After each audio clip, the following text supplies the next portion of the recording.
సినిమాలలో పాత్రలాగానే నిజ జీవితంలో ఉన్నారు. ఒక యాక్ట్రెస్, ఒక యాక్టర్. సాధారణంగా అట్లాంటి సంబంధాల గురించి స్పెక్యులేషన్స్ నోటుకొచ్చినటువంటిది మాట్లాడతా చేసేటటువంటిది ఇదివరకు కొన్ని బూతు పత్రికల్లో ఉండేవి, ఏదైతే సినిమా రంగానికి సంబంధించి. ఆ తర్వాత కాలంలో మెయిన్ పత్రికలు వాటిలో కూడా గాసిప్స్ పేరుతో ఇట్లాంటివి ప్రొజెక్ట్ చేస్తున్నారు. ఇప్పుడు సోషల్ మీడియా వచ్చాక వ్యక్తిగత జీవితంలో ఉన్నా లేకపోయినా బద్నాం చేయడం అన్నది ఎక్కువ అవుతుంది. ఇది అసంతృప్తి ఉంటే చట్టపరంగా చర్యలు తీసుకోవడం మానేసి చట్టాన్ని చేతిలోకి తీసుకున్న ఉదంతమే కర్ణాటకద అన్నటువంటి విషయం బయటపడింది. ఫైనల్గా కన్నడ నటుడు దర్శన్ నిర్వాకం బయటపడింది. కర్ణాటకలో సంచలనం సృష్టించిన ఫార్మసీ ఉద్యోగి రేణుస్వామి హత్య కేసులో కొత్త విషయాలు వెలుగులోకి వస్తున్నాయి. పోలీసు వర్గాల సమాచారం ప్రకారం కన్నడ నటుడు దర్శన్ అతని అభిమానులు రేణుస్వామిని దారుణంగా కొట్టి చంపారు. రేణుస్వామికి తగిన బుద్ధి చెప్పాలంటూ నటి పవిత్ర దర్శన్ని ఉసుగొల్పిందని తెలుస్తోంది.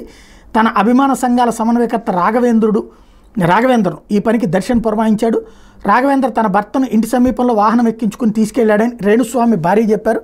అతని బెంగళూరు సమీపంలో ఒక షెడ్డులో దర్శన్ బెల్ట్తో చితకబాదారు. అభిమానులు కర్రలతో కొట్టారు. ఎముకలు విరిగి సున్నిత ప్రాంతాల్లో అంతర్గత గాయాలే. రేణుస్వామి అక్కడికక్కడే మరణించారు. మృతదేహాన్ని మురిక్కాలలో పడేశారు. దాన్ని వీధి కుక్కలు తినడం చూసి ఫుడ్ డెలివరీ బాయ్ పోలీసులకు సమాచారం ఇచ్చారు. ఈ కేసులో దర్శన్ పవిత్రతో పాటు మరో 13 మందిని పోలీసులు అరెస్ట్ చేశారు. వాళ్ళందరినీ బుధవారం ఘటనా స్థలానికి తీసుకెళ్లి సీన్ రీకన్స్ట్రక్షన్ చేశారు.